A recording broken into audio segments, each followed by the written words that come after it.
श्रीमान् वेङ्कटनाथार्यः कवितार्किककेसरी वेदान्ताचार्यवर्यो मे सन्निधत्तां सदा हृदि अस्मद्गुरुपरम्परायै நமः.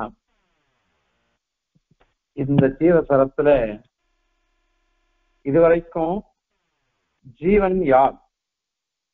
உடம்பு இல்லை, இந்திரியங்கள் இல்லை, பிராணன் இல்லை, மனசு இல்லை, புத்தி ஞானம் இல்லை. இதெல்லாம் காட்டிலும் விலட்சணமானவன். அவன் அணுவானவன். அவன் விபு இல்லை. ஷரீர பரிமாணமும் அவனுக்கு கிடையாது. அது மாதிரி முக்தி திசையில ஒரு மாதிரி இருப்பான், பத்த திசையில ஒரு மாதிரி இருப்பான் அப்படின்றதும் கிடையாது. அது மாதிரி ஞான சுரூபத்தை உடையவன், அந்த மாதிரி ஞான சுபாவத்தை உடையவன் அப்படிங்கிற விஷயத்தெல்லாம் தீர்மானமா சாதிச்சு முடிச்சுட்டார். அதன் பேர்ல இப்போ இந்த ஜீவன் அனாதி காலமாக பாபங்கள்ல புண்ணிய பாப ரூபமான கர்மா அதனடியாக கஷ்டப்பட்டுதானே ஜீவிச்சுட்டு இருக்கான். அவனுக்கு இப்ப மோட்சம்ன்றது ஒண்ணு வரணுமா வேண்டாமா? அதுக்கு எப்படி இந்த மோட்சம் அடையணும்னு ஆசை எப்படி உண்டாகும்? மோட்சத்துல அவனுக்கு ஆசை எப்படி உண்டாகும் அப்படின்னு ஒரு ஆக்ஷேபம் வந்துடுறது. இது வர்றதுக்கு காரணம் இருக்கு. ஏன் அப்படின்னா, நம்ம பாபங்கள் தானே பண்ணிட்டு இருக்கோம். நம்ம பண்ற புண்ணியம் கூட பாபம் தானே. புண்ணிய சப்தத்துக்கு கூட பாபசப்த வாக்கியத்துவம்னு பாஷ்யக்காரர் சாதிக்கிறார். புண்ணியஸ்யாபி பாபசப்தா விதேயத்துவம் அப்படின்னு சாதிக்கிறார் சுவாமி. அதனால நம்ம பண்ற புண்ணியம் கூட பாபமா தான் இருக்கு.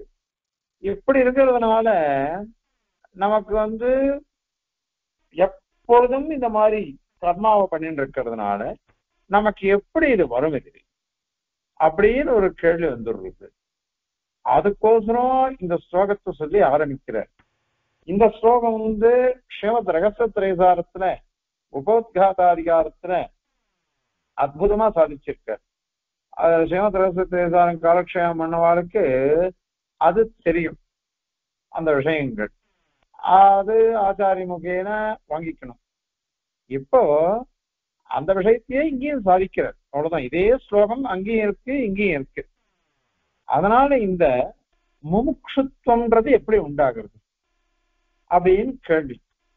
ஏன்னா இவன் அனாதியா கர்மாவதியே நான் பண்ணிட்டு இருக்கான். அனாதியா கர்மாவை பண்ணச்சு இவனுக்கு எப்படி இது வரும் இது அப்படின்னு ஒரு கேள்வி வருது. அங்கேயே சுவாமி ஸ்ரீமத் ரகசிய திரைசாரத்துல உபோத்காத அதிகாரத்துல அழகான விஷயம் சொல்ற. ஒருத்தன் எவ்வளவு பாபம் பண்ணினாலும் அவன் பண்ற புண்ணிய பலன்கள்லாம் பக்குவ தசையை அடைஞ்சி அது பழத்தை கொடுக்க ஆரம்பிக்கும். அந்த பழத்தை கொடுக்க ஆரம்பிக்கச்ச நமக்கு ஒரு சுகிருத சேஷம் ஆரம்பிச்சு ஆச்சாரியனை அடையும்படியா பண்ணிடும். ஆச்சாரியனை அடையும்படியா அது பண்ணிடும். அது பண்ணிட்டா போரும், நமக்கு ஒரு குறவும் கிடையாது. அங்க சொல்ற ஈஸ்வர சௌஹார்தம் எதிர்ச்சா சுகதம் ததா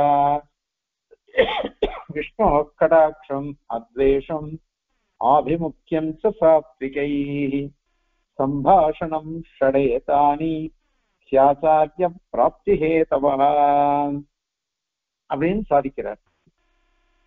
ஈஸ்வரஸ்ய சௌஹார்தம், அவனுடைய சௌஹார்தம், அவன் சுமனஸ்கனா நம்ம பக்கம் பார்க்கறதுன்னு ஒண்ணு வருது. அத மாதிரி எதிர்ச்சா சுகிருதம் சதா, நம்ம எவ்வளவோ புண்ணியம் பண்ணிருந்தா கூட இந்த மாதிரி பகவானுடைய கடாட்சத்தை வாங்கிக்கிறது, ஆச்சாரியின் திருவடியை அடைகிறது, அதாவது ஞானத்துக்கோசரம் சேவிக்கிறது, இந்த மாதிரி சாதுக்களோட பேசுறது, இதுக்கெல்லாம் ஒரு சுகர்தான் இருக்கணும். எவ்வளவோ பேர் புண்ணியம் பண்ணிருக்கலாம். நாமெல்லாம் ரொம்ப ரொம்ப ரொம்ப ரொம்ப ரொம்ப நிறைய புண்ணியம் பண்ணிருக்கோம். இல்லாத போனா நமக்கு இத மாதிரி ஒரு பக்தி அப்படிங்கிறது வராது. பக்தி வந்தாலும் இந்த ஞான வேட்கை வராது. இத மாதிரி ஒரு விஷயத்தை தெரிஞ்சுக்கணும், நல்ல விஷயங்கள்ல பெரியவாட்ட கேட்டு தெரிஞ்சுக்கணும். நான் அடியனே நினைச்சுப்பேன், அடிக்கடி நினைச்சுப்பேன். என்ன அப்படின்னா, நாங்க பெரிய ஊரு பெரிய வம்சம் எல்லாம் இருக்கலாம், தென்னாண்டன் பேரன் அதெல்லாம் இருக்கு அடியனுக்கு. ஆனால் நாங்க வளர்ந்த விதமே சாதாரணமா வளர்ந்தோம். ஏன் அப்படின்னாக்கா, குடும்ப சூழ்நிலை அப்படி. ஏழைகள், ஆகாரத்துக்கு கூட வழி கிடையாது. குடும்பம் பேர் 9 பேர், அண்ணா தம்பிகள் அக்கா தம்பிகள். நாங்க அப்பா அம்மா, அப்பாவுக்கு கடைசியில உடம்பு சரியில்லாம போயிடுச்சு. உழைக்கிறதுக்கே வழி கிடையாது. ஏதோ கோவில்ல திருவாராதனம் பண்ணிட்டு இருந்தார், அதுல ஏதோ நெல்லு தருவா, இப்படி இப்படி இருந்ததுனால ஒண்ணுமே இது இல்லை. அதுக்கப்புறம் பாடசாலைல போய் சேர்ந்தேன், 5 வருஷம் வாசிச்சேன். அந்த சிரோமணி முடிச்சுட்டு காஞ்சிபுரம் வைசாவசத்துக்கு வந்திருக்கேன். அப்ப பரகால சுவாமி காஞ்சிபுரத்துக்கு எழுந்துள்ளிருந்தார். அவர் நாவல்பாக்கம் போகிறதுக்கு எழுந்துள்ளார். அப்ப நாவல்பாக்கம் வாசுதேவாச்சார் என்ன பண்ண, ஆனா நான் என்னோட நீ வாயேன் சுவாமியை சேர்க்கலாம் வா அப்படின்னு ஆக்ஷன் பண்ணார். 1985 அன்னைக்கு சுவாமி அன்னைக்கு ராத்திரி ஜெயிக்கல, அடுத்த நாள் சேவிச்சேன். சுவாமிக்கு என்ன தோணித்தோ தெரியல, யாருமே கேள்வி கேட்க மாட்டேறான். என்ன கேள்வி கேட்டார், நாராயண சர்மா நாம அகம் அப்படின்னு சொன்னேன். சர்மான்னா என்ன அர்த்தம்னு கேட்டார். எதுக்கு சர்மான்னு சொல்றது அப்படின்னு. ஏன் அப்படின்னா, பிராமணனுக்கு சர்மா, சத்திரியனுக்கு வர்மா அப்படின்லாம் சொல்லுவாங்க இல்லையா. அதனால சுவாமி அதை கேட்டிருந்தார். ஏதோ சொன்னது ஆயிடுச்சு. அந்த கடாட்சம்ன்றது நம்ம மேல விழுந்தது பாருங்க. அதன் பிறகு அது 1985, அதன் பிறகு 86 காலக்ஷேபம். அதோட பலன் இன்னி வரையந்தும் அடியன் சுருட்சமா இருக்கேன். இப்போ அதுக்கு முன்னாடி எனக்கு ஒண்ணும் இல்லை, எதுவும் தெரியல. அதன் பிறகுதான் எல்லாம் தெரிய ஆரம்பிச்சது. இது தேசிய போத்காத அதிகாரத்துல ஒரு ராஜகுமாரன் அவன் வேடுவர்களோட சேர்ந்து வளர்ந்து ஒரு மகர்ஷியினால அனுகிரகிக்கப்பட்டு நீ ராஜகுமாரன் அப்படின்லாம் சொல்லி அவனை ஐக்கியம் வந்து விடுறத பத்தி சாதிக்கிறாரு. இத மாதிரி அது ஏன் வந்தது அப்படின்னு ஒரு சுகிருத விசேஷம், புண்ணிய விசேஷம். அந்த புண்ணியத்தினுடைய பலன் கிடைக்கிறதுன்றது. அதனால அடையிறதுலாம் ரொம்ப பெருமை. என்ன பெருமை? அந்த சுவாமி திருப்படி சம்பந்தம். பெரிய பெரிய மகான்கள், திருக்குழந்தை ஆண்டவன், ஸ்ரீமஷ்டர்கள் ஆண்டவன், இப்ப இருக்கிற ஆண்டவன், அத மாதிரி முக்கூர் ஐஷிங்கர் ஜெயிச்சிருக்கேன், ஐஷிங்கர் ஜெயிச்சிருக்கேன், இப்ப இருக்கிற ஐஷிங்கர், இத மாதிரி மகான் முதல் சுவாமி எல்லாத்தையும் சேர்த்திருக்கோம். ஆனால் இந்த காலக்ஷேபம் பண்ணணும் அப்படிங்கறதெல்லாம் வந்ததெல்லாம் நம் ஐயாவகத்து சுவாமி திருவடிவார் சம்பந்தம். அவரை முதல் வாட்டி அவரை சேவிச்சேன், அவருடைய கடாட்சம் பட்டது. அது ஏதோ நம்மளுடைய பெரிய புண்ணியம், அது கொஞ்சம் கொஞ்சம் புண்ணியம் இல்லை, அந்த புண்ணியம் பண்றதுக்குதான் அது பலிதமாச்சு. அதனால சுவாமி திருவடி சம்பந்தம் கிடைச்சது. உங்களை மாதிரி உத்தமமான பக்தாள் சிவவைஷ்ணவாள் அவளுடைய சம்பந்தம் எனக்கு கிடைச்சிருக்கு. அதனால எதுக்கு சொல்ல வரேன், இந்த மாதிரி சுகிருத விசேஷம்ன்றது ஒண்ணு படிக்கணும். அது நம்ம எல்லாருக்கும் இருக்கு, நமக்கு எல்லாருக்கும் இருக்கவேதான் நமக்கு ஆச்சாரியாள்கிட்ட பக்தி, பகவானிடத்தில் பக்தி, இந்த மாதிரி ஞானத்தை சம்பாதிக்கிறதுல ஒரு ஆசை, 4 பேர்கிட்ட புஸ்தகம் பார்க்கறது, தெரிஞ்சுக்கிறது, இப்படிலாம் இருக்கும். அதனால ஈஸ்வர சௌஹார்த்தம் எதிர்ச்சா சுகிருதம் ததா, எதிர்ச்சையா வரக்கூடிய புண்ணியத்தினுடைய பலன் அது. விஷ்ணு கடாட்சம், அத்வேஷம், ஆபிமுக்கியம் சாத்விகை, வேஷம் இல்லாம இருக்கிறது. அத மாதிரி சாத்விகால் முன்னாடி நிக்கிறது, சாத்விகால் முன்னாடி நிக்கிறது, அது எவ்வளவு பெரிய விஷயம்.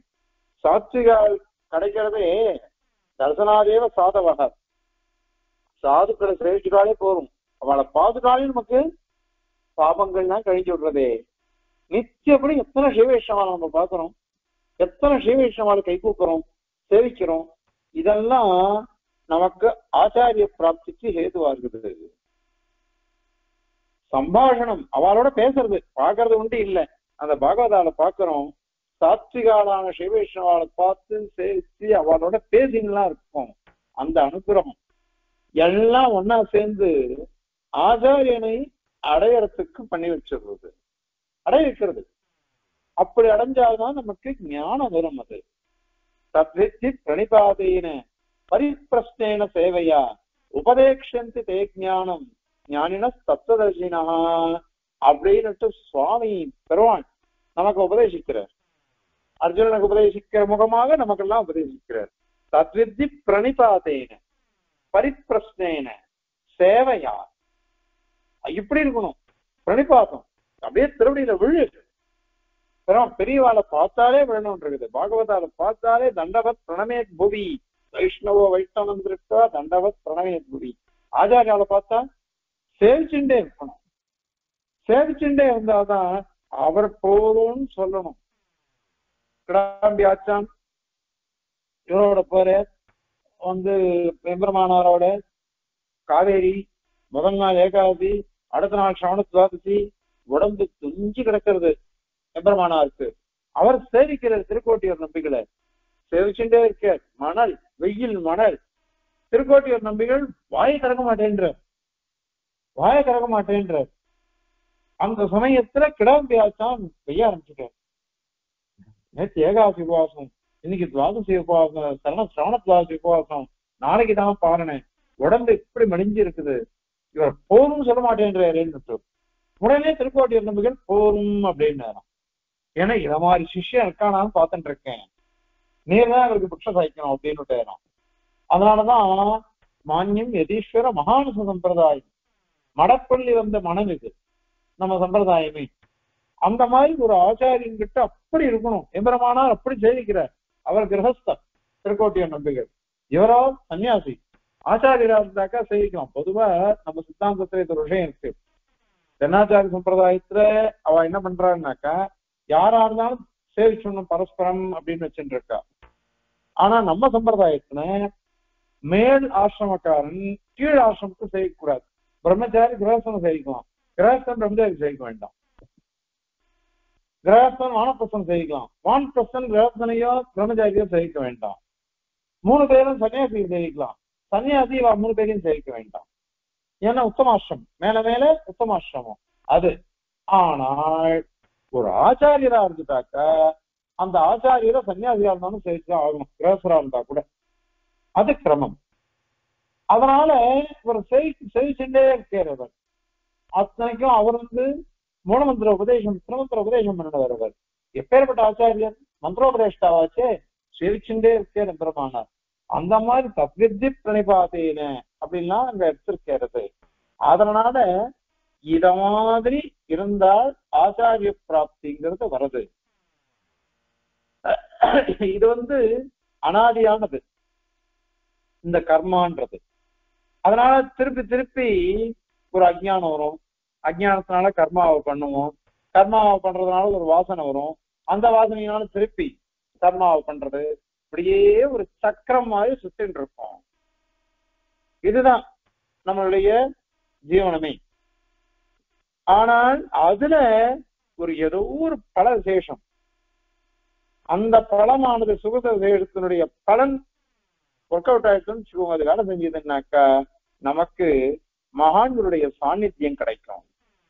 மகான்களுடைய சாநித்தியம் கிடைச்சதுன்னு வச்சுக்கோங்க, உடனே நமக்கு பரிபூர்ண அனுகிரகம் கிடைக்கும். அதனால ஞானம் கிடைக்க ஆரம்பிச்சதுன்னாக்க நமக்கு என்ன குறை? நமக்கு ஒரு வரையும் கிடையாது. மேல மேல மேல அது எது வரையும் போகும்னாக்கா மோட்ச பரியந்தம் போயிடும். அது மோட்ச பரியந்தம் நம்ம கொண்டு போய் விடும். இதுதான் சதாச்சாரியின் பக்கலில் சேவிக்கிறதுன்றது. நமக்கு சதாச்சாரியின் பக்கல் நம்ம சேவிச்சாதான் இது வரும். அது ஆச்சாரியன்றவா எத்தனையோ பேர் இருக்கலாம், ஆனால் வேதாந்த பரியந்தம் நமக்கு வரணும். அது வேதாந்த பரியந்தம் வரணும். அது இதுவும் இங்க இந்த ஸ்லோகத்துல சொல்லும் பொழுது ஒரு விஷயம் சொல்ல போறது. பிரதம குரு கிருபா அப்படிங்கிறார் சுவாமி தேசிகன். பிரதம குரு கிருபான்னு. பிரதம குருன்னா யாரு? எம்பெருமான்.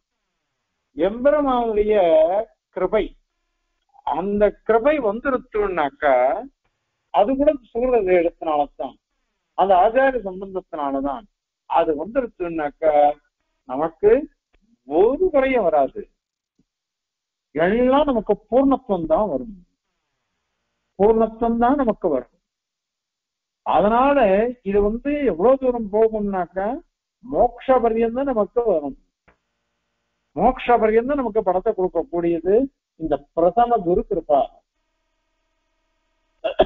அதிகரண சாராவில் சுவாமி அழகா சாதிக்கிறார். காலே துக்கோபசாந்தி ஜனயதி பகவான் வியாஜ மாத்திரா வடம்பி அஞ்சலின் வியாசமான. ஒரு கைய கூப்பிட, ஒரு கைய கூப்பிட, எனக்கு கைய கூப்பிட்டேன்னா போறோம். ஒரு வியாஜம், நான் சரணம்னு ஒண்ணு சொல்லிடு, உன்னை சரணம் அடைஞ்சிட்டேன்னு சொல்லிடு, சேவிச்சிடும். எல்லாம் இந்த மாதிரி ஏதாவது ஒண்ணு பண்ணு. இப்படி பண்ணிட்டேன்னாக்க அந்த வியாஜம் அதை நான் ஏற்றுருவேன். வியாஜ மாத்திரா வளம்பி பொற்கையாருடைய துக்கத்தை போக்குவதில் இச்சை, அதுதான் தயை அப்படிங்கிற தேசியம். யாதுக்கா பாசிகீர்ஷா பரஹித மனசா. இன்னொருத்தருக்கு நல்லது பண்ண ஆசைப்படுறான் அவன், அப்போ அவனுடைய துக்கத்தை போக்குறதுல இச்சை வரணும். அவன் துக்கப்படுறத பார்த்துட்டு ஐயோ அவன் கஷ்டப்படுறானே நம்ம அழறதுனால பிரயோஜனம் இல்லை. அவன் துக்கப்படுறத பார்த்துட்டு அவன் துக்கத்தை போக்கடிக்கிறதுல இச்சை வரணும். அது அவன் துக்கத்தை போக்கடிக்கிறதுல இச்சை வரணும். அதுக்கு பேர் தான் தயைன்னு பேர். அது சைவ தஸ்யானுகம்பா. தத்தே தேகாதி யோகம், உடம்பு, இந்திரியம், பிராணம் அதெல்லாம் சேர்த்து விடுவே பெருமாள் நமக்கு. எதுக்குன்னு நமக்கு அசேதன பிராயமா இருக்கும் பிரளய தத்துவம். இந்த மாதிரி நமக்கு அதை கொடுத்தேன்னாக்கா நம்மளால ஞானத்தை சம்பாரிச்சிக்க முடியுமோ இல்லையோ? ஏன்னா உடம்பு, இந்திரியம், பிராணன் இதெல்லாம் இருந்தாதான் ஞானத்தை சம்பாரிச்சிக்க முடியும். அதனால தத்தே தேகாதி யோகம் திசதிச்ச நிகமம் வேதத்தை கொடுக்கிறாரு நமக்கு. பக்தி வேதாந்த சாரம் பெருமாளே உபதேசம் பண்றான். அப்படின்னு என்ன அர்த்தம்?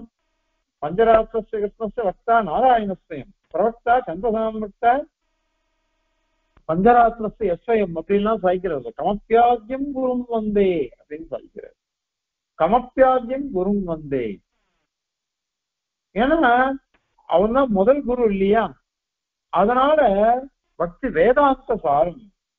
அதனால எந்த ஆச்சாரியர் நமக்கு உபதேசம் பண்ணாலும் அவர் பெருமாள் தான், பெருமாளுடைய அம்சம்தான். இது சுவாமி தேசிகன் குரு பரம்பரா சாரத்துல அற்புதமா சாதிச்சுட்டார். நமக்கு ஆச்சாரியர் சொன்னாலே பெருமாள் தான். எஸ்யாசோ பஜதே கதாச்சித் அஜஹத் பூமா ஸ்வயம் பூமிகாம் மக்னானாம் பவினாம் பவாத்மனசமுத் தாராய நாராயணா அப்படிங்கிற ஸ்ரீமத் கடைசியில சுவாமி தேசிகன். அதாவது பெருமாளுக்கே கஷ்டமா போயிடுத்தான். இவெல்லாம் பாவம் பண்ணிட்டே இருக்காளே.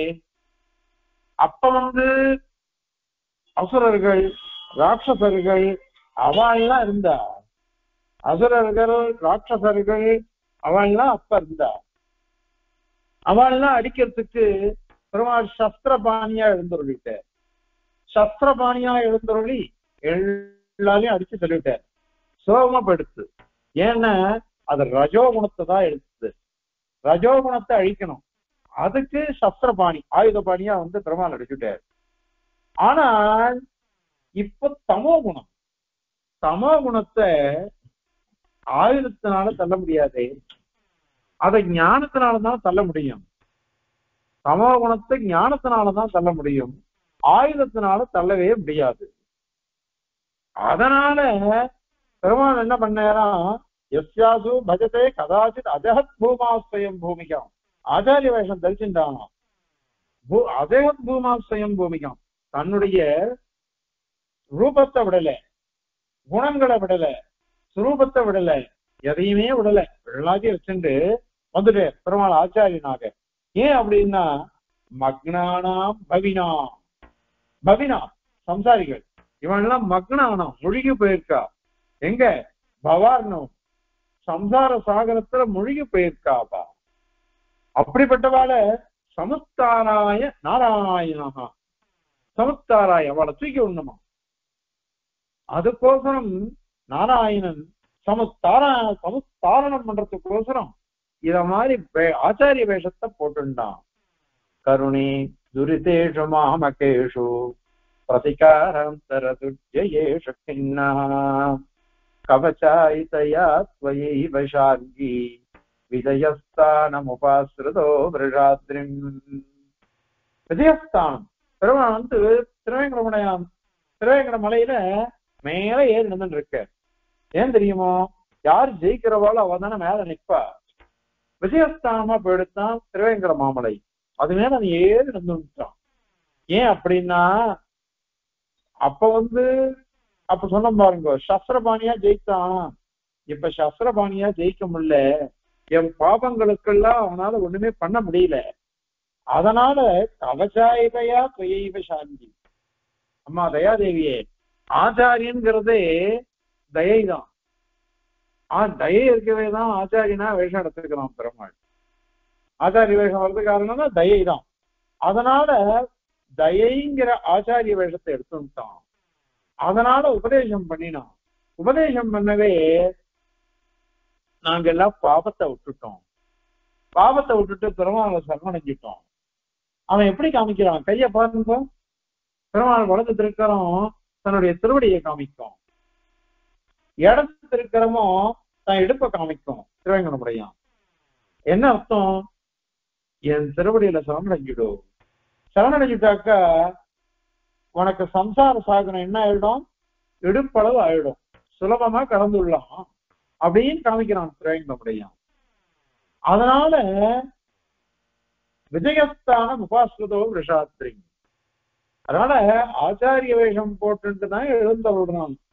அதனால எந்த ஆச்சாரியரா இருந்தாலும் பெருமாள் தான்.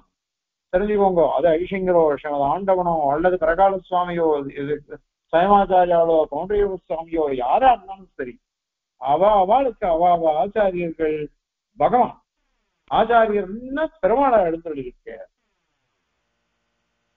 ஆராய்ஞ்சே பானா ஆச்சாரியன் கிட்ட கீழே விழுந்துருவார். ஆச்சாரியன் தொடர்ந்து எல்லாரும் சொல்லலாம். ஆனால் ஆச்சாரியன் தப்பு பண்ண மாட்டேன், எங்க ஆச்சாரியர் எது பண்ணாலும் சரியாத்தான் இருக்கும், அந்த விசுவாசத்தினாலதான் சேவிக்கணும் சுவாமியே, ஆச்சாரியாலேயே. அதனால அப்படிப்பட்டவர் பக்தி வேதாந்த சாரம். கடைசியில நிச்சீம ஆனந்த யோகம் நிருபதி சமயே சௌதி பும்சாம் தையவன் சாதிக்கிறார். மோட்ச தசையில நிச்சீம ஆனந்தம், எல்லையற்ற ஆனந்தத்தை நமக்கு சேர்த்து விடுறான் பகவான். உற்பத்தி பண்றான், உண்டு பண்றான், அனுகிரகிக்கிறான். இதுதான் பிரதம குரு கிருபா. கொஞ்சம் நஞ்சம் இல்லை. பேர்பட்ட கருணை இது. ஆரம்பிச்சதுல இருந்து வரும். கை கூப்பதை எதிர்பார்க்கணும். அஞ்சலின் யாச்சமான கர கமலையோகோ அஞ்சலின் யாச்சமான.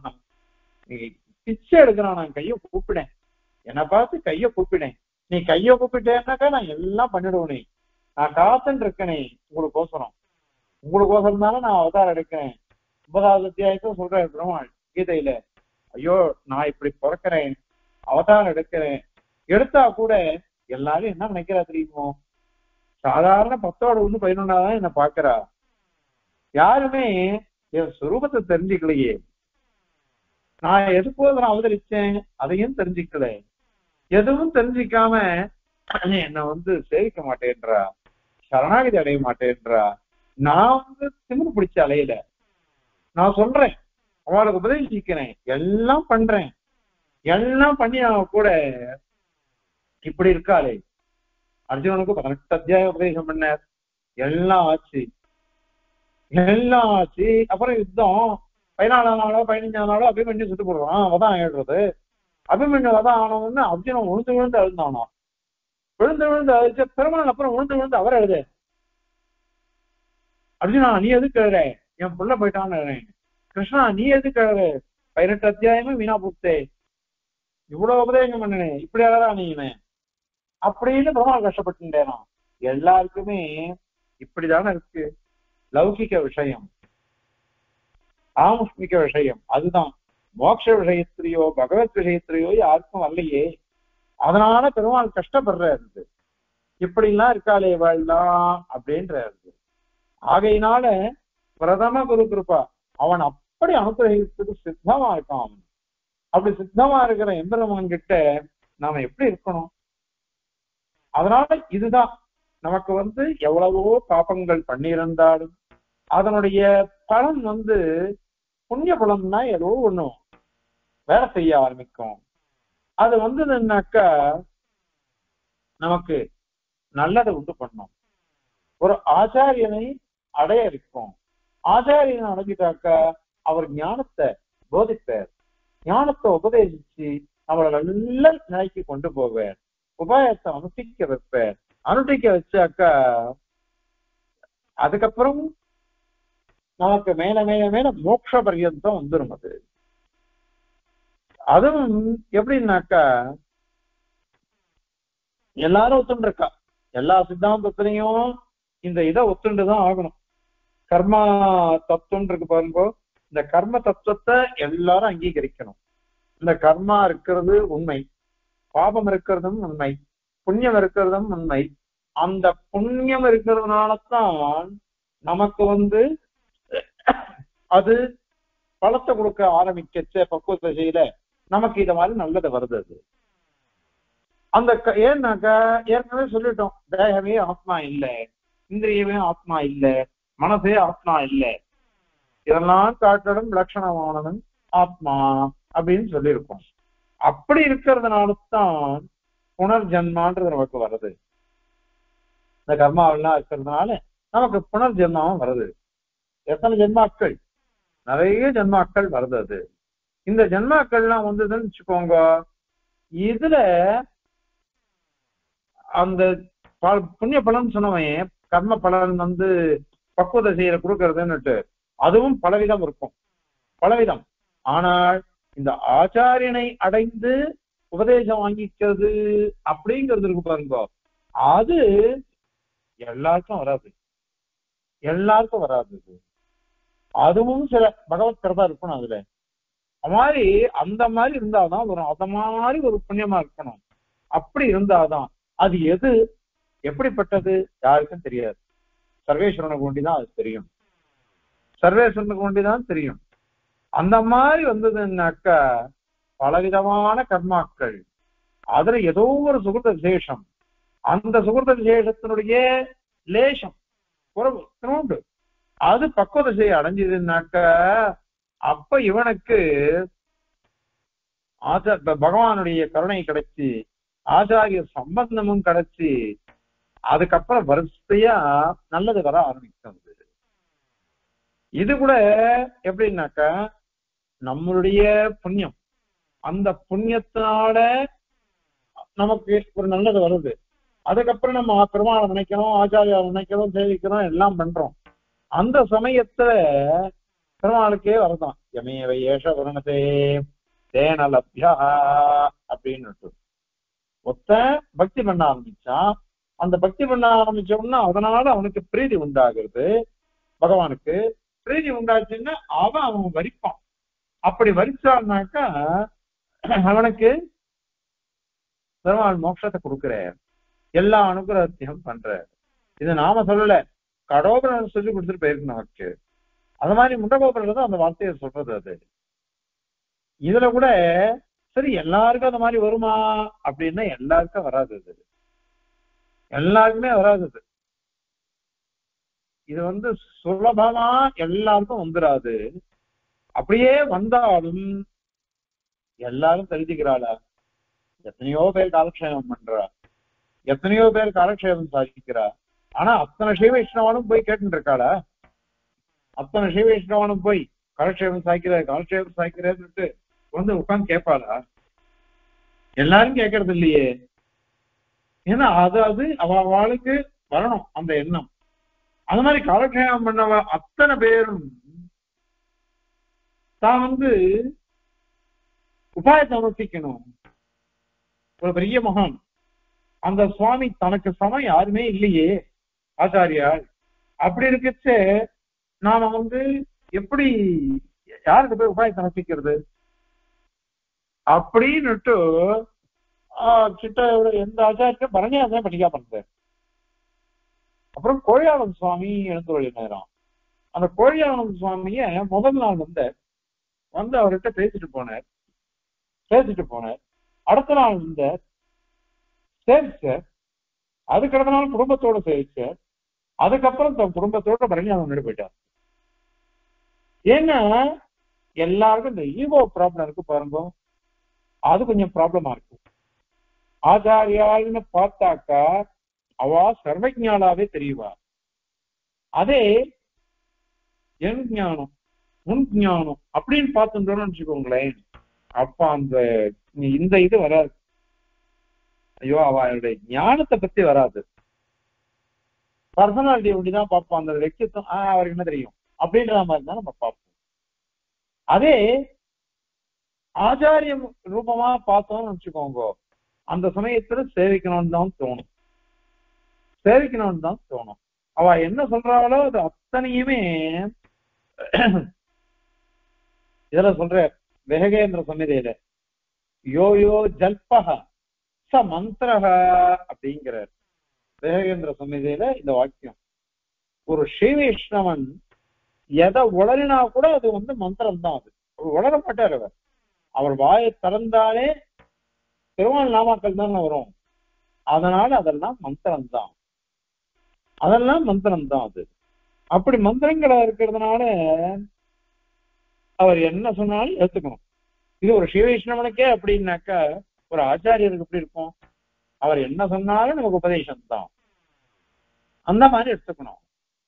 அதனால இந்த கிரமத்துல முதல்ல நம்மளுடைய பாபங்கள் புண்ணியங்கள்லாம் நிறைய இருக்கு, அது அனாதியா இருக்கு. அனாதியா இருக்கிறதுனால அஜ்ஞானம், அதாவது அவித்யா, அதுக்கப்புறம் இந்த கர்மா வாசனை, இது சக்கரம் அப்படியே சுத்திலே இருக்குது. அதுல ஏதோ ஒரு புண்ணிய விசேஷம் வேலை செய்யறது. அந்த வேலை செஞ்சதுனால பகவானுடைய கடாட்சம் நம்ம பேர்ல படுறது, அவனுடைய கருணை நம்ம பேர்ல படுறது. அதனால ஒரு ஆச்சாரியரை நாம் அடைகிறோம். ஆச்சாரியரை அடைஞ்சா அவர்கிட்ட உபதேசம் வாங்கிக்கிறோம். உபதேசம் வாங்கிட்டோம்னாக்கா அப்ப நமக்கு ஐஸ்வர்யமே கிடைக்கிறது. எப்பேற்பட்ட ஐஸ்வர்யம்? மொத்த ஐஸ்வர்யமே கிடைக்கிறது. அது நிதி நமக்கு, அதுதான் புதையல். அது கிடைச்சிடுதுனாக்க வேற ஒண்ணுமே வேண்டாம். ஆனால் இப்படிப்பட்ட ஒரு பக்தன் இவன் எப்பொழுதும் வரமாட்டான், எப்பவாவது தான் கிடைப்பான். யாராவது ஒத்தரதான். அவனா பெரிய சர்வஜனாவே இருப்பான், பண்டிதனாவே இருப்பான். ஆனால் இந்த மோட்ச அதிகாரிகளா அவ யாருமே இருக்கிறது இல்லை, ரொம்ப விரலா. பெருமாள் கஷ்டப்பட்டுக்கிற நாம சொல்லல, பெருமாள் சொல்ற மனுஷ்யானாம் சஹஸ்ரேஷு கஷ்டித் யததி சித்தையே.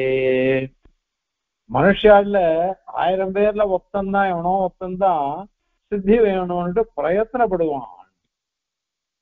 யதசாமபி சித்தானாம் கஷ்டின்மாம் வேத்தி தத்வதா அப்படிங்கிறான். யததாமபி பிரயோஜனப்படுறாளே, இந்த மாதிரி இது பண்றாள் இல்லையோ, இந்திரியங்கள்லாம் நிகிரகம் பண்றதெல்லாம் இருக்காளே, எல்லாரும் பண்றது இல்லை. அப்படி பண்ணினா கூட இந்திரிய நிகிரகம் எல்லாம் பண்ண பாக்குறா பாருங்க. அதுல கூட யாரோ ஒத்தந்தான் என்ன தத்துவமா தெரிஞ்சுக்கிறான், நான் எப்படிப்பட்டவன் அப்படின்னு பகவானை தெரிஞ்சுக்கிறானா. எல்லாருமே தெரிஞ்சுக்கிறது இல்லை. அங்க எப்பெருமானார் சாய்க்கிறார், கச்சிதேவ யததே தேஷ்வேவ கச்சிதேவ சாமான்யதா சித்தோ பவதி தேஷ்வபி கச்சிதேவ தத்வத சித்தோ பவதி. 3 வாக்கியம் அது பிரிச்சுட்டார் பாஷ்யக்காரர். அதாவது எவனோ ஒருத்தந்தான் நியமனம் பண்ணுவான், இந்திரியங்கள்லாம் நியமனம் பண்ணி பிரயத்தனப்பட்டு பெருமாளை தெரிஞ்சு சித்திக்கோசன் பிரயத்தனப்படுவான். அதுல கூட பொதுவாக சித்தி அடைஞ்சவன் எவனோ ஒத்தந்தான். அதுலயும் பெருமாளை யதார்த்தா அறிஞ்சிக்கிறவன் அப்படிங்கிறது யாரோ ஒத்தந்தான், யாரோ ஒத்தந்தான். அதனால எல்லாருக்கும் வரதில்லை அது. அதனால நிறைய பேர் பண்டிதாள் இருக்கலாம், எல்லா பண்டிதாலும் தத்துவ ஞானத்தோட கூடினவாள். நம்மளே பார்த்துட்டு இருக்குமே, எங்களை வரலாம் இருக்கோ பாருங்களேன். நாங்கெல்லாம் ரோடு படிச்சிருக்கோம் பேரு. ஆனா என்ன அர்த்தம், எங்க போனாலும் எவ்வளவு சம்பாவனை பண்ணுவோம் எங்க பத்தி போறது, எங்க போனாலும் பணம், அந்த சிந்தனையில தான் எங்களுக்கு எல்லாம் பத்தி போறது. திருவேஞ்சூரம் போயிருந்தேன், புஷ்பா மாமி, கீதா மாமி, வேதா மாமி, பூமா மாமி, எவ்வளவு பேரு. அவாவா நாங்கெல்லாம் போய் சார்ஜ் வாங்கிட்டு வந்துட்டேன், சம்பாவனை வாங்கிட்டு வந்துட்டேன் எல்லாம். அதே எனக்கெல்லாம் அவ கௌரவிச்சா இவா கௌரவிச்சான்னு பெரும் வாரு எவ்வளவு மட்டமான புத்தி அடையன்னு சொல்லலாம். ஆனா இந்த மாதிரி எவ்வளவு பக்தான் பெருமாளை ஒரு நிமிஷம் சேவிக்க மாட்டோமா, பெருமாளை கிட்ட போக மாட்டோமா? அப்படி 3 நாள் தங்கினா 3 நாளும் 3 இடத்துக்கு ஒரு போயிட்டு எல்லாரும் போய் பெருமாள் பெருமாள் பெருமாள்னு ஓடுறா. ஆகாரத்துக்கு கிடைக்கிறத சாப்பிட்டுக்கலாம் சுவாமி, ஏதோ கோயிலுக்கு நம்ம சன்னதிக்கெல்லாம் வயிற்ற ரொப்பி அனுப்பிச்சிடுறா, அது போரும் அப்படிங்கிறா கீதா மாமி கிட்ட. உப்பாமாமி அதிக சொல்றா. உப்பாமாமி யாருமே ஆகாரத்தை பத்தி கவலையே பண்ணல, ஏதோ ஒரு வேலை சாப்பிடுறது, அவ்வளவுதான் அலையினவே அலைஞ்சா என்ன பெருமாள் செய்தி தான் அலையிறோம் அப்படின்னு போறா. எப்படி இருக்கு? இந்த மாதிரி எல்லாருக்கும் வருதா? பெரிய பண்டிகனா இருக்கலாம், ஆனால் அவளுக்கு இந்த தத்துவம் வரல. எங்க போனாலும் நான் பக்கத்துல இருந்த பத்தியா அப்படின்னு நான் சொல்லுவேன் எல்லாத்தையும். முன்னாடி போய் நான் நிக்கிறேன், அவர் சம்பாவனை எனக்கு பண்ண, அந்த சுவாமி எனக்கு சால்வ பத்தினார், எனக்கு சால்வ பத்தினாலே, அதனாலதான் நான் சொல்லுவேன். இப்படிதான் பத்தி போறதை தவிர்த்து எல்லாருக்கும் நான் உபாயத்தை நட்டிச்சிருக்கேன், பேர்பட்ட உத்தம ஆச்சாரிய உத்தம ஸ்ரீ வைஷ்ணவாள் இவாள்லாம் சேவித்தேனே அப்படின்னு நான் தோணித்து. அரியன் நீச்சமானவன், நான் என்னவோ தன்னடக்கத்தினால்தான் சொல்லல, எல்லாம் அவ்வளவுதான் எல்லாருமே. ஆகையினால பெருமாள் சொல்ற இந்த வார்த்தையை எல்லாரும் பண்டிதாளா இருக்கலாம், ஆனால் தத்துவ ஞானம்ன்றது எல்லாருக்கும் வரலையே, எல்லாருக்கும் வரலையே. இவ்வளவு தூரம் நான் இறங்கி வரனே, எல்லாரும் எவனா ஒருத்தன் சேவிச்சுட்டு உபாயத்தை அனுஷ்டிச்சு மோட்சத்தை அடைய மாட்டானா? நீங்க எல்லாம் கஷ்டப்படுறீங்க இருந்தாலும் நான் அவதாரம் பார்க்கிறேன், அவதாரம் பண்றதே அதானே. சொல்றேன், அந்த ஸ்ரீமத் ராமாயணத்துல வருமே, ராமம் ந பஷ்யத்து எந்த ராமோ ந பஷ்யதி தாவுபோ கர்ஹிதௌ லோகே. யாரு ராமனை பார்க்கலையோ, யாரை ராமன் பார்க்கலையோ, ராமனை பார்க்காதவா ராமன் பார்க்காது, ராமன் யாரை பார்க்கலையோ, யாரு ராமனை பார்க்கலையோ, அவ 2 பேருமே நிந்திக்கப்படுறாளாம், வெறுக்கப்படுறாளாம். ஐயோ அவன் அவதரிச்சு வந்திருக்கானே உள்ள. ஒரு சந்தனம் எடுத்துன்னு வர்றவோ, கூணியவோ, சந்தனம் கம்சனுக்கு கொடுக்குறவோ, எனக்கு கூட அப்படின்னு பெருமாள் அள்ளி கொடுத்துட்டா. உடனே பெருமாள் என்ன பண்ண, அப்படியே அவருடைய கால் கட்ட வரல தன் காலால அழுத்தின்றார். அப்படி பிடிச்சி ஒரு இழுத்த பூன் போய் எடுத்து அப்சரஸ் மாதிரி ஆயிட்டா. 10ஓட 1 11 அவளைக்கு ஞாபகம் போட்டார் பெருமாள். என்ன அழகா இருக்குது அவோ, அது மாதிரி மாலாக்காரன். ஆனால் சலலக்காரன் கம்சனுக்கு துணியை கொடுனாக்கா அடிக்கவே வந்துட்டான் பெருமாள். அவன் புத்தி அப்படி, இவா புத்தி அப்படி. கம்சனுக்கோ இவ மீதி எத்தனையோ பேரு, இவன் ராட்சசன் சிசுபால் அவள்லாம் படிச்சவா தானே, சத்திரியாள் தானே, அத்தியனம் பண்ணவா தானே, அவளுக்கு மாதிரி சாஸ்திரம் தெரியாதானே. ஆனாலும் தேசத்துல மாட்டின்னு முடிச்சா. அவளுக்கு தெரியல வந்திருக்கிறவன் யாரு அப்படின்னு தெரியலையே. அதனால இந்த மாதிரி வர்றதுன்றது பெரிய பாக்கியம், இது பெரிய பாக்கியம். அது எல்லாருக்கும் வராது அது. அதனால பெருமாளே இந்த மாதிரி கஷ்டப்பட்டுக்கிற இந்த ஸ்லோகத்திலேயே சொல்ற தேசிகன், கஷ்டித்து விபஸ்டித்து யுத்தம் கதாச்சித்து அப்படின்லாம் சாதிக்கிறார் சுவாமி. ஏன்னாக்கா எவனோ ஒருத்தனுக்கு தான் இந்த எண்ணம் வரும், எல்லாருக்கும் வராது, அது எல்லாருக்கும் வரவே வராது. அதனால இந்த மாதிரி இருக்கக்கூடிய ஒரு ஜீவனம் சம்சாரி, அவனுக்கும் இந்த மாதிரி புண்ணியங்கள் வேலை செய்யறது. புண்ணியங்கள்லாம் வேலை செஞ்சதுன்னாக்கா நமக்கு நல்ல விஷயங்கள் கிடைக்கிறது, பகவானுடைய கருணையும் கிடைக்கிறது. அப்படி கிடைச்சிருந்தா நமக்கு எதுதான் கிடைக்காது, எதுதான் கிடைக்காது, எல்லாம் கிடைச்சிடும். அதனாலதான் சுவாமி ஆச்சாரியாவை பத்தி சொல்லும் பொழுது உத்தர கர்த்தியாகியாற்ற ஒரு விஷயம் சொல்றார். மனோவாக்காயங்களால நம்ம பண்ணக்கூடாதது எது அப்படின்னாக்கா, ஆச்சாரியன் பண்ண உபகாரத்தை மறக்கவே கூடாது. எப்பொழுதும் மனசால நினைச்சுட்டு இருக்கணும், வாக்கால சொல்லிட்டு இருக்கணும், ஆச்சாரியர் எனக்கு அனுசரிச்சேரே அப்படின்னுட்டு. அத மாதிரி காயத்தினால உடம்புனால எப்பொழுதும் சுசுரூடம் பண்ணிட்டு இருக்கணும். எப்பொழுதும் பெருமாளையே சேவிச்சுட்டு இருக்கணும். அந்த மாதிரி ஆச்சாரியரை சேவிச்சுட்டு இருக்கணும். இதுதான் நம்ம ஸ்வரூபம். ஏன்னா அத மாதிரி இருந்தாதான் நமக்கு வரும் ஞானம். குரும் பிரகாசையே தீமான் மந்திரம் யத்னேன கோப்பையே அப்பிரகாச பிரகாசாபியாம் ஸ்ரீயேதே சம்பத்து ஆயுஷி. சம்பத் ஐஸ்வர்யம் போயிடும், ஆயுஷும் போயிடும். ஏன் ஆயுஷ் போனா கஷ்டப்படணுமான்னா, ஆமா இந்த ஜென்மாவிலேயே நான் இந்த இந்த சம்சாரத்தை முற்றிடணும், அதுக்கேற்ற மாதிரி எனக்கு ஞானத்தை கொடுக்குறாரு ஆச்சாரியர். அப்படிப்பட்டவரை நான் என்னைக்கும் மறக்கக்கூடாது.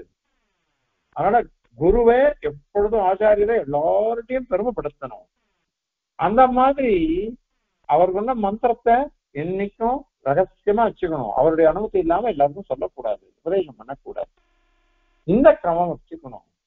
அதனால இந்த ஸ்லோகத்தினால இவனுடைய முமுக்ஷான்னாக்க மோட்சத்துல விருப்பம் அது எப்படி உண்டாகும் அப்படிங்கிறதுல ஒரு ஆச்சாரியர், அது எப்படிப்பட்ட ஆச்சாரியர், முதல் ஆச்சாரியர் பிரதமாச்சாரியனான எம்பெருமான்லேருந்து நமக்கு இப்ப கிடைச்ச ஆச்சாரியர்கள் பர்யந்தம் எல்லாரையும் பற்றி சொல்றது. அது அதுக்கெல்லாம் மூல காரணம் என்ன அப்படின்னாக்கா, நம்ம பண்ண சுகிருத வேடத்தினுடைய பரிபாக்கம், அதனுடைய பக்குவதசை, அதனாலதான் வரும் அப்படின்றதுக்கோசரம் இந்த ஸ்லோகத்தை அனுகிரகிக்கிறார் சுவாமி.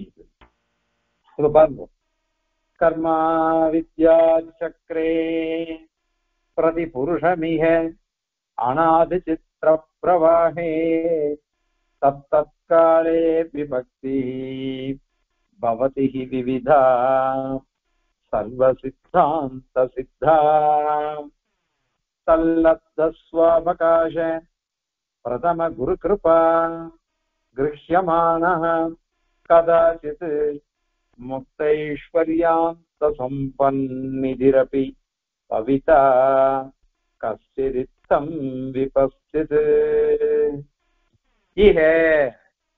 இந்த சம்சாரமாகிற சம்சாரம் இது, அந்த சம்சாரத்துல அதுல எப்படி இருக்குது, கர்ம அவித்யாதி சக்கரே. அவித்யன்னா அஜ்ஞானம், கர்மா அஜ்ஞானம், அதுல அந்த ஆதி இருக்கு, ஆதி சப்தம் இருக்கு. அதனால வாசனையை கிரகிச்சுக்கணும்ன்ற வாசனை. அதுக்கப்புறம் ருச்சி வந்துடுறது, அதனால பிரகிருதி சம்பந்தம் வருது. இது ஒரு சுழல் மாதிரி, இது ஆவர்த்தம். அதாவது கர்மாவனால நமக்கு அஜ்ஞானம் வருது, அதனால பழைய வாசனை என்னென்ன தப்பு பண்ணணுமோ தப்பெல்லாம் பண்ண சொல்றது. அதனால ருச்சி வருது, இந்த விஷய சுகத்துல ருச்சி, அதனால பிரகிருதி சம்பந்தம் வந்துடுறது.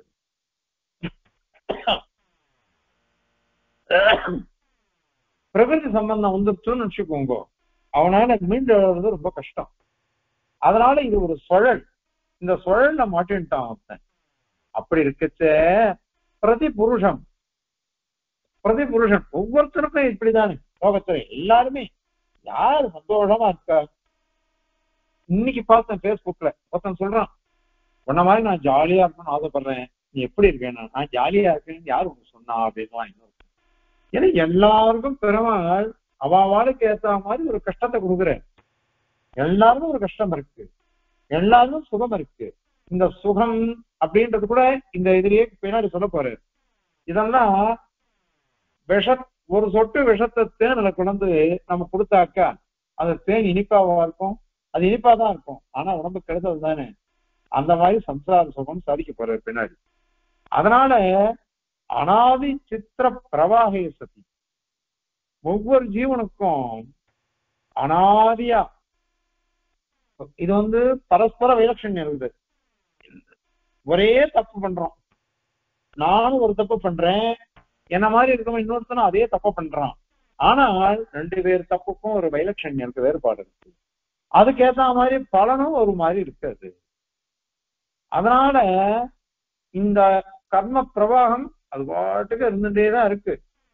ஆனால் தத்தற்காலே அந்தந்த காலத்துல, அதாவது அந்தந்த கர்மாவுக்கு பக்குவதசை வந்து பாருங்க, அப்போ அதுக்கு ஏத்த மாதிரி விவிதா விபக்தி, அநேக விதமான பக்குவதசை இருக்கு.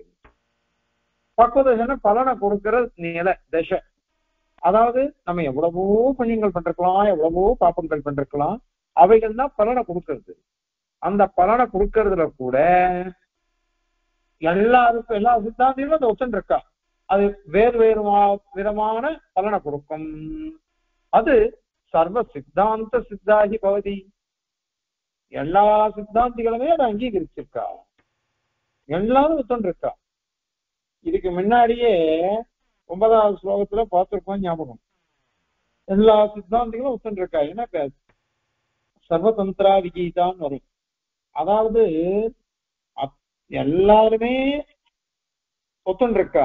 என்ன ஒத்துன்னு இருக்கா அப்படின்னாக்கா, அவாவா பண்ண புண்ணிய பாபங்கள்லாம் இருக்கு பாருங்க, அதுக்கேத்த மாதிரி எல்லாம் வருது அப்படின்னு எல்லாரும் ஒத்துண்டுதான் ஆகணும். இந்த கர்மா பிலாசபியை யாராலையுமே தள்ள முடியாது, யாராலையுமே தள்ளவே முடியாது.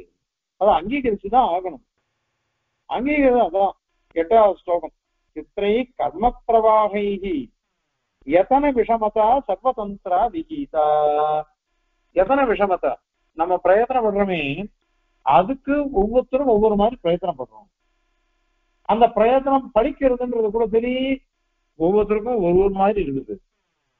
அதெல்லாம் எல்லாரும் வச்சுருக்கா சர்வதந்திரா கீதா. ஏன்னா அவளுடைய கர்ம பிரவாகம் தான். அதனால எல்லாரும் வச்சுருக்கா. சர்வ சித்தாந்த சித்தா பகுதி அனைத்து சார்பாகன் ஒண்டிதான் ஒத்துக்கல. அது சார்பாகன் தான், ஏன்னா அவன் உடம்பே ஆத்மான்றான். அதனால அவங்க ஒண்டிதான் ஒத்துக்கல, மீதி எல்லாரும் ஒத்துந்தான் இருக்காது. அப்புறம் அது அந்த கர்மா பிரவாகம் இருக்கு பாருங்க, அதுல எத்தனையோ புண்ணியங்கள் இருக்கும் இல்லையா, அதுல ஏதோ ஒரு சுகிருதம் அதனுடைய பலனாக லப்த சுவாவகாச, அவன் அவகாசன சம்பந்தம்னு அர்த்தம். அவனால அடையப்பட்ட சம்பந்தம்.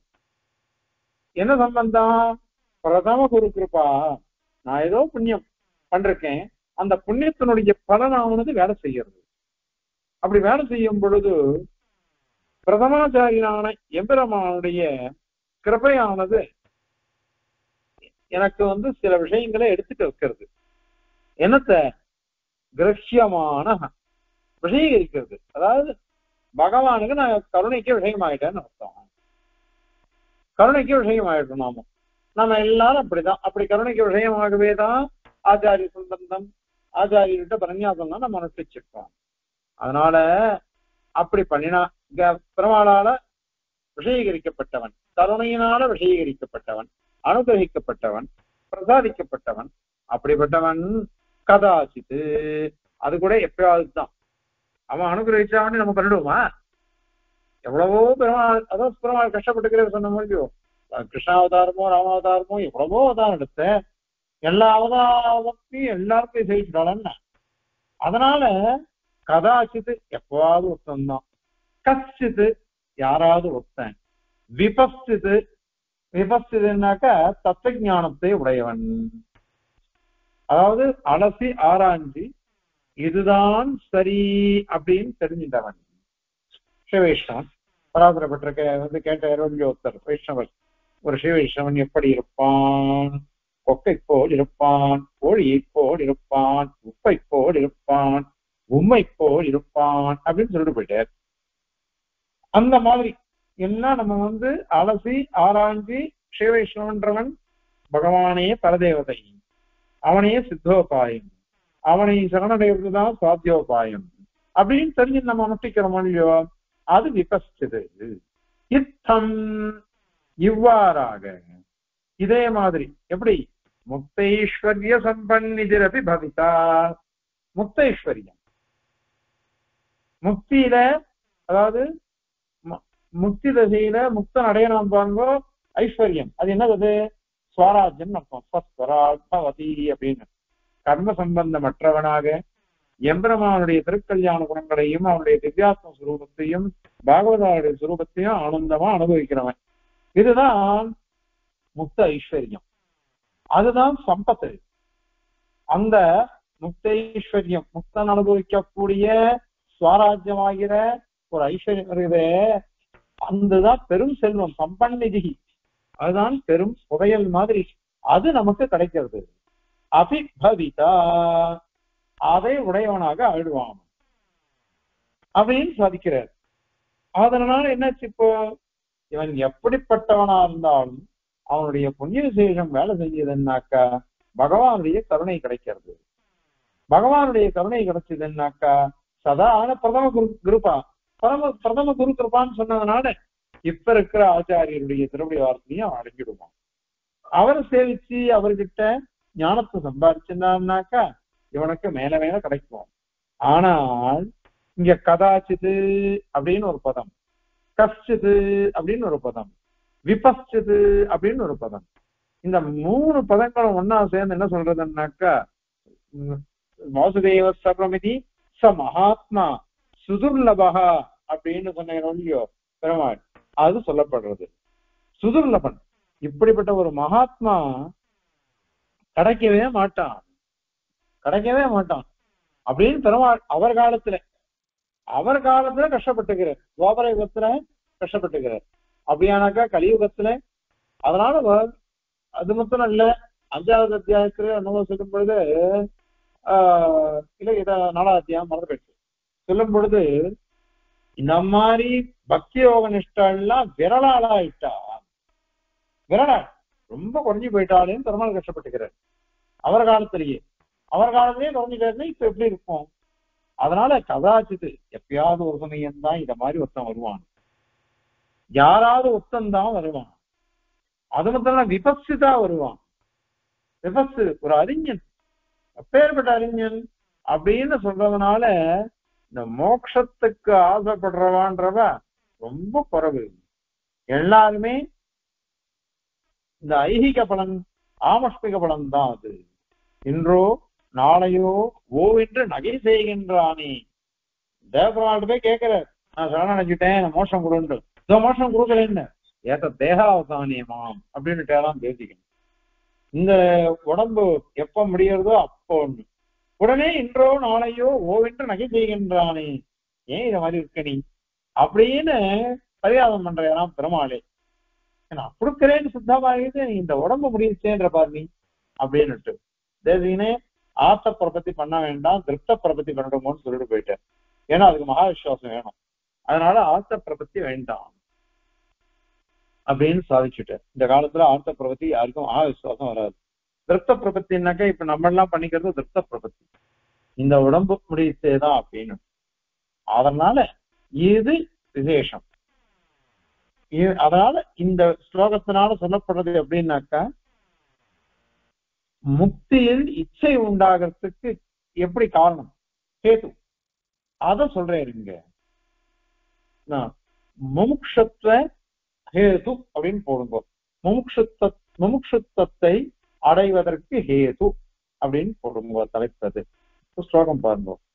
கர்மா வித்யாதி சக்கரே பிரதிபுருஷமிகா நாதி சித்திர பிரவாஹே தத்காலே விபக்தி பவதி விவிதா சர்வ சித்தாந்த சித்தா கல்லப்த ஸ்வாவகாச பிரதம குரு கிருபா கிருஹ்யமான கதாசித் முக்தைஸ்வர்யாந்த சம்பன்விதிரபி பவிதா கஸ்டிதித்தம் நிபஸ்தித் கவிதாக்கிகசிம்ஹாய கல்யாண குணசாலினே ஸ்ரீமதே வெங்கடேஷாய வேதாந்த குரவே நமः.